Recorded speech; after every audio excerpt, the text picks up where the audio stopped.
যিটো মথাউৰিৰ সমস্যা আছে আমাৰ যদি মথাউৰিৰ সমস্যাটো আপুনি সমাধান কৰি থৈ যাব পাৰে তেতিয়া আমি নাজিৰা সমষ্টি আমি জীয়াই থাকিব পাৰিম নহ'লে আমি নাজিৰা সমষ্টি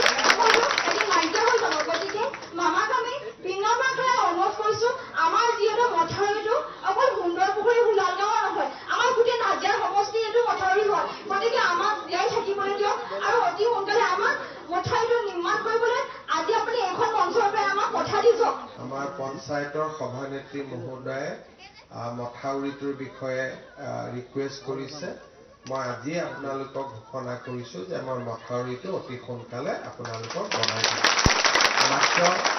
আমি যাতে মাটি বাৰীখিনি পাওঁ তাৰ বাবে আপোনালোকে সহায় কৰি দিব ৰাইজে সহায় কৰিলে আমি সুন্দৰকৈ মথাউৰিটো বনাই দিম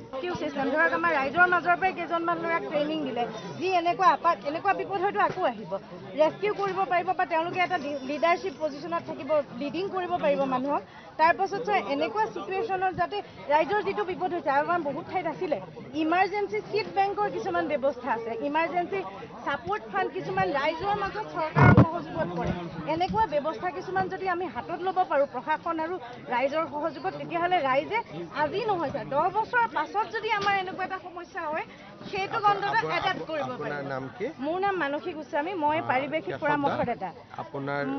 মই যোগাযোগত থাকিম আৰু মই যিমান ব্যক্তিগতভাৱে কৰিব লাগে মই কৰিম আপুনি তেখেতৰ ফোন নম্বৰ নাম লিখি লওক আপুনি তেখেতক এবাৰ মাতি দিব